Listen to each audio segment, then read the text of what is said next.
بسم الله الرحمن الرحيم. الحمد لله والصلاة والسلام على رسول الله محمد وآله وصحبه ومن اهتدى بهداه. رب اشرح لي صدري ويسر لي أمري واحلل عقدة من لساني يفقه قولي. لا تفسير جزء عما قشتنا سورة التين. سورة التين كديار بمعنى هنجير دي سورة كي مكية وبوش ناوندراوتين لبروي وشەیەکەمی بەتین دەستی پێ کردووە کە خوای گەورە سوێندی پێ خواردووە. سوورەتی تین دوو بابەتی سەرەکی تێدان. یەکەمیان باسی ئەوەی کە خوای گەورە ڕێزی لە مرۆڤ گرتووە و تایبەتمەندی کردووە بە کۆمەڵێک تایبەتمەندی لە ناو دروستکراوەکاندا و هەروەها پاشان سەرنجامی ئینسانەکان بە خراپ و بە باشەوە. سەرەتای سوورەتەکە بە سوێند خواردن بە سێ شوێن دەست پێ دەکا، بە سێ جێگا کە جێگای دابەزینی وەحی و هەروەها جێگا و شوێنی پێغەمبەرانە کە بەو شێوازە لە سەرەتادا دەفەرمێت وەتتینی وەززەیتوونی، سوێن بە درەختی هەنجیر و هەروەها سوێن بە درەختی زەیتون. هەندێکیش لە مفەسرین دەفەرموون سوێن بەو جێگایی کە هەنجیری لێ دەڕوێ کە دیمەشق و شامە و هەروەها ئەو شوێنەی کە زەیتونی لێ دەڕوێ کە فەلەستینە کە جێگای لەدایکبوونی عیسا پێغەمبەرە سەلامی خوای لێبێ و هەروەها ئەو جێگایەیە کە خوای گەورە تێیدا عیسای کردووە بە پێغەمبەر کە یەکێکە لە پێغەمبەرە ئولوالعەزم و گەورەکان. بۆیە وەتتینی سوێن بە درەختی هەنجیر کە دیارە لە ناو میوەجات و بەرووبوومەکاندا هەنجیر یەکێکە لە دروستکراوەکە و بەوەش کە خوا سوێندی پێدەخوا نیشانەی باشی و چاکی و بەپیتی و بەرەکەتی ئەو درەختەیە. وەززەیتون و هەروەها بە درەختی زەیتون کە درەختی زەیتونیش یەکێکە لە دارە پیرۆز و بەپیت و بە بەرەکەتەکە، یان دەتوانین بڵێین سوێن بەو جێگایی کە هەنجیر و زەیتونی تێدا دەڕوێن کە جێگای بوون بە پێغەمبەرایەتی عیسا یا لەدایکبوونی عیسا و دابەزینی وەحیە و قیبلە و ڕووگەی موسڵمانانیش بووە لە سەرەتادا. وەطووری سینینە، سوێن بە کێوێک کە دار و درەختی چڕ و پڕ و بەقەد و گەڵای تێدایە کە ئەوەشیان ئەو کێوەیە ئەو درەختێ ئەو شاخەیە کە خوای گەورە تێیدا موسای کردووە بە پێغەمبەر و لەوێەوە قسەی لەگەڵ موسادا کردووە و چەند جار موسا لەوێ دیدار و گوفتوگۆی هەبووە لەگەڵ خوای پەروەردیگاردا. وەطووری سینینە، سوێن بە کێوی سینا، دەکرێت بڵێن سینا ناوە بۆ شاخەکە یان هەر شاخێک کە دار و درەخت و دارستانی زۆری تێدا بێ پێی دەوترێت سینا. بۆیە دەفەرمێ وەطووری سینینە، سوێن بە کێوی سینا کە تێیدا لێرە مەبەستی کێوی توور ئەو شاخەیە کە خوا موسای لەسەر کردووە بە پێغەمبەر، یان سوێن بە هەر کێوێک کە دار و درەخت و دارستانی چڕ و پڕی تێدایە. وهذا البلد الأمين، وسوێن بەو شارە ئەمینە، سوێن بەو شارە کە مەککەیە کە ئەمینە، خوای گەورە دەیپارێزێ لە پلان و نەخشەی ناحەزان هەر وەکو چۆن لە ڕابردوودا پاراستوویەتی و تا قیامەتیش بە پارێزراوی دەیهێڵێتەوە.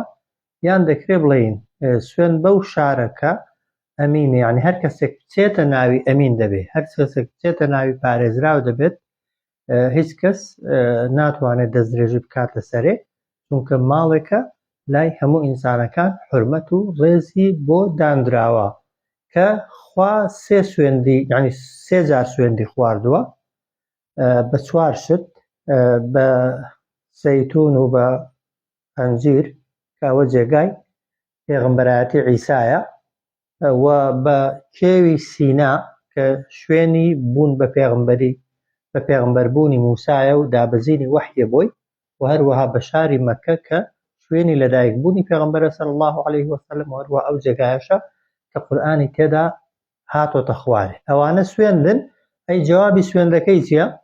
سوێند بەوانە خوا دەفەرمێ لەقەد بەبێ گومانی خەلەقنا الئینسانە دروستمان کردووە ئێمە ئادەمیزاد فی ئەحسەنی تەقویم لە جوانترین شێوە و لە جوانترین شکڵ و شێوە.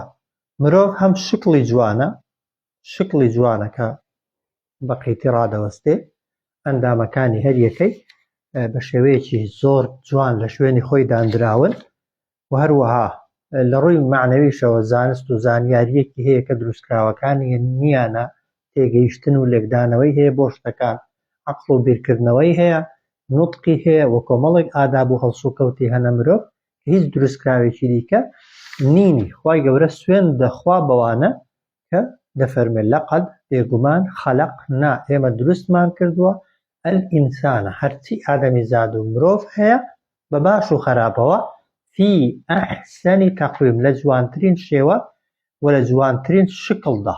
بۆیە ئەگەر بڵێین مرۆڤ لە هەموو شتێک جوانترە لە هەموو مەخلوق و دروستکراوێک جوانترە بەبێ گومانی ڕاست دەردەچێت. هەروەکو دەجێڕنەوە کە ئیمامی قورتوبی دەفەرمێ پیاوێک هەبووە بە ناوی عیسای هاشمی کە پیاوێک بۆ خێزانی خۆی زۆر خۆشویستووە و کەسێکی سوحبەتی و گاڵتە چیش بووە. ڕۆژێک لە ڕۆژان تەوان بە خێزانەکەی خۆی گوتووە تۆ سێ بەسێ تەلاقت کەوتبێ ئەگەر لە مانگی 14 جوانتر نەبی. خێزانەکەی دڵتەنگ دەبێ خەفەت دەخوا دەچێتە لای خەلیفە مەنسوور کە ئەو کات خەلیفەی موسڵمانان بووە مێردەکەم زۆر خۆش دەوێ و زۆری خۆش دەوێ بەڵام قسەیەکی ئاوای کردووە تەلاقم کەوتون یان نا. خەلیفە مەنسووریش بە دوای زانایان دادەنێرێ لە هەر یەکەیان دەپرسی دەڵێ بەڵێ تەلاقی کەوتن چونکە جافرەتێک بە قەد مانگی 14 جوان نییە. تا دەفەرمون لە مەجلیسەکەیدا پیاوێکی لێیە زانایەکی لێ هیچ قسەی نەکردوونە. خەلیفە مەنسوور ڕووی تێدەکات دەفەرمێ ئەتۆ ڕێیت چییە؟ ئەتۆ بۆ قسەیەک ناکەی؟ ئەویش دەڵێ ئەی خەلیفە من پێم وایە ئەو پیاوە عیسای هاشمیە تەلاقی نەکەوتون. زاناکان دەڵێن چۆن نەیکەوتون خۆ سێ بەسێ تەلاقی خواردەون چۆن دەکرێت خێزانەکەیوی ئەوە خێزانەکەیتی لەگەڵمان بەراوردی کە چۆن خێزانەکەیوی لە مانگ جوانترە؟ ئەویش پێیان دەڵێ ئەوە نیە خوا دەفەرمێ لەقەد خەلەقنا الئینسانە فی ئەحسەنی تەقویم ئێمە مرۆڤمان دروست کردووە لە جوانترین شکڵ و شێوە. خوا سوێندی خواردووە کە مرۆڤ لە هەموو دروستکراوەکان جوانترە. خوا شاهیدی دەدا کە مرۆڤ لە هەموو دروستکراوەکان جوانترە. هەموو زاناکان تەسلیمی ڕەئی ئەو زانایە دەبن و دەڵێن بڕۆ لای مێردەکەی خۆت و تەلاقت نەکەوتون و هیچ کێشەیەک لە تەلاقەکانتدا نییە. ئەوە یەک تەمان نوقتەیەکی دیکە کە عولەما ئەو ئاەتە دەکەنە دەلیل لەسەر ئەوەی کە عملیاتی تەجمیل یا هەر جوانکاریەک کە ببێتە مایەی گۆڕانکاری هێنان بەسەر شێوەی ئەو خیلقەت و شێوە دروستکردنت کە خوا لەسەری دروستکردووی دەفەرمون حرامە. عملیاتی لوتە گوێیە چاوە برۆیە قەڵەویە لاوازیە لێو باریکردنە ئەستورکردنە تەنانەت برۆکردن و برۆباریکردنەوەش بۆ دا و دەرمانش بە شێوازێک بەکاربێنی کە شکڵی ئەسلی خۆت بگۆڕی دەفەرمون ئەوە بەڵگەیە لەسەر حرامیەتی چونکە خوا مرۆڤی لە جوانترین شێوەدا دروست کردووە و ئەو شێوەی کە خوا مرۆڤی لەسەر دروست کردووە خوا پێی جوانە خوا پێی باشە کە تۆ دەستکاری دەکەی نیشانەی ڕازی نەبوونتە بە زمانی حاڵ دەڵی بەو شێوە دروستکردنەکەی کە خوا لەسەری دروست کردووم ڕازی نیم. ئەوجار ئاەتی دواتر دەفەرمێ ثومە پاشان دوای ئەوەی کە مرۆڤمان لە جوانترین شێوەدا دروست کردووە ڕەدەدناه و دەیگەڕێنینەوە ئەو مرۆڤە ئەسفەلە السافلین بۆ نزمترینی نزمەکان. نزمترینی نزمەکان دوو تەفسیری بۆ کراوە. یەکێکیان ئەوەیە کە دەڵێن مەبەستی لێی دنیاە مرۆڤ کە گەنجە یا کەم تا تەمەنی گەنجێتی تەواو دەبێ لە جوانترین شێوە و شکڵ و هێز و توانادایە بەڵام کە بەرە و پیری و بە ساڵات چوو دەچێ بەرەبەرە جوانیەکەی و ئەو سەرنجڕاکێشەی کە هەیەی لە جەستەیدا یا لە ئەندامەکانیدا تەنانەت سیفەتە معنەویەکانیشی وردە وردە لە دەست دەدا.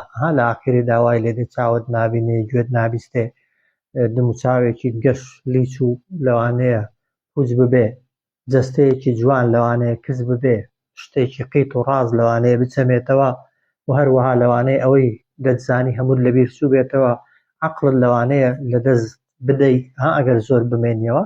هەندێک دەفەرمون مەبەستی دنیایە، بەڵام ڕەئی زۆرینەی مفەسرین دەفەرمون بە دەلیلی ئاەتی دوای خۆی کە دەفەرمێ إلا الذين آمنوا وعملوا الصالحات، کە ئاەتی دواتر دەفەرمێت تەنها ئیمانداران نەبێ، کە دیارە گۆڕانکاری جەستەی بەسەر ئیمانداریش دادێ، وێ دەفەرمون ئەو ئاەتە مەبەستی دنیا نیە، مەبەستی قیامەتە و مەبەستی کافرەکانە، کە دەفەرمێت ثم رددناه دەیان گەڕێنینەوە مرۆڤە بێ بابڕوو کافرەکان بۆ ئەسفەلە ئەسفەل، نزمترینی سافلین، پلە نزمەکانی جەهەنەم و دۆزەخ.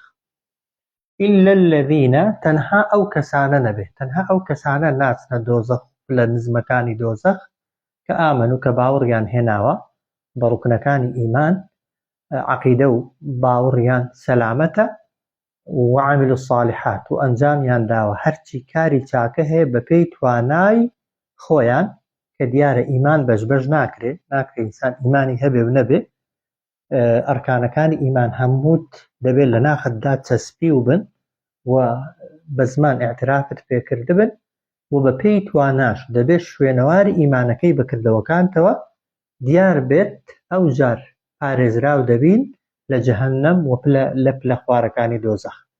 إلا الذين تەنها ئەو کەسانە ناچنە دۆزەخ و بە پلەکانی خواری جەهەنەمدا نابرێنە خوارێک ئیمانیان هێناوە بە هەموو ئەو شتانەی کە پێویستە ئیمانمان پێیان هەبێت لە ناخەوە، وعملوا الصالحات کار و کردەوەی چاکەش ئەنجام دا بدەی بە پێی توانە ئەوەی لە دەسەڵاتتدا هەیە.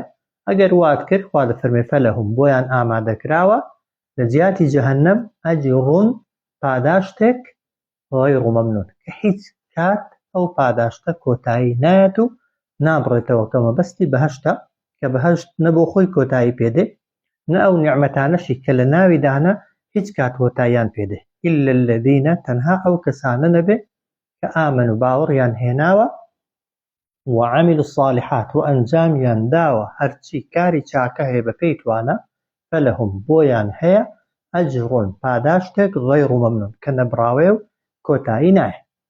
ئەو جار خوا دەفەرمێ فەما یوکەذیبوک چ شتێک وات لێ دەکا بێ باوەڕبی ئەی ئینسان ئەی مرۆڤ بەعدو دوای ڕوونبوونەوەی ئەو ڕاستیانە بیدین بە ڕۆژی پاداشت و سزا، بە ڕۆژی قیامەت، یان دەکرێ بڵێن بەو ئاین و دین و شەریعەتە کە پێغەمبەر هێناوێتی صلی الله عليه وسلم، کە وشەی دین بە معنای قیامەت و لێپرسینەوە دێ زیاتر لەو سوورەتە، بەڵام دەکرێ مەبەستی لێ ئەو ئاینە و ئەو بەڵگە و دەلیلانە بێ کە باس کراون، کە بۆت ڕوون بۆتەوە ئەنجام و نەتیجەی کەسی بێ باوەڕ جەهەنەمە و ئەنجام و نەتیجەی کەسی ئیمانداریش بەهەشتە، کەسی هەر ئیمانیش ناهێنی هەر باوەڕیش ناهێنی بێگومان جێگای سەرنجە. فەما یوکەذیبوک چ شتێک وات لێ دەکا ئەی مرۆڤ بێ باوەڕبی بە درۆی بزانی بەعد و دوای ڕوونبوونەوەی ئەو ڕاستیانە بیدین ڕۆژی پاداشت و سزا. ئەو جار خوا دەفەرمێ ئەلەیس الله ئایا خوا بئەحکەمی الحاکمین دادوەرترینی دادوەرەکانی دنیا نییە؟ بێگومان پێغەمبەر صلی الله عليه وسلم کە ئەو ئاەتەی دەیبیست دەیفەرموو بەلا وأنا على ذلك من الشاهدین، بەڵێ خوای گەورە لە هەموو کەس دادگەرترە و ئەمنیش لەسەر ئەوە شاهیدم. ئەلەیس الله ئایا خوا بئەحکەمی الحاکمین دادوەرترینی و دادپەروەرترینی حاکمین دادوەرەکانی دنیا نییە؟ بێگومان هەمومان شاهیدین کە خوای پەروەردیگار لە هەموو دادوەرێک دادپەروەرترە، چونکە خوای گەورە لە قیامەتێ نە بە میسقالە زەڕە ئەگەر چاکەت کرد بێ لێت وندەکە پاداشت دەداتەوە زۆر بە زیاتر لەوەی کە کردوتە، و خراپەیەکیشت نەکرد بێ بە هیچ شێوەیەکی خوای پەروەردیگار لەسەرت حساب ناکە، نەک هەر ئەوە جاری وهەیە سەدان و هەزاران خراپەشت کردووە خوای گەورە بە تۆبەیەک و پەشیمان بوونەوەیەک هەموویت بۆ دەسڕێتەوە. بۆیە دادپەروەری حەقیقی و دادوەری حەقیقی و ئەوەی کە عەدالەتی موتڵەقی پێدە سەپێندرێت و دەتوانێت جێبەجێ کات تەنها و تەنها خوای پەروەردیگارە. وێ دەفەرمێ ئەلەیس الله، ئایا خوا بئەحکەم الحاکمین دادوەرترینی دادوەرەکانی دنیا نییە؟ ئێمەش هەمومان دەڵێن بەلا و ئەنا عەلا ذالک، بەڵێ منیش لەسەر ئەوە دەبمە شاهید کە خوا لە هەموو دادوەرێک دادپەروەرترە. صلى الله على سيدنا محمد وعلى آله وصحبه أجمعين.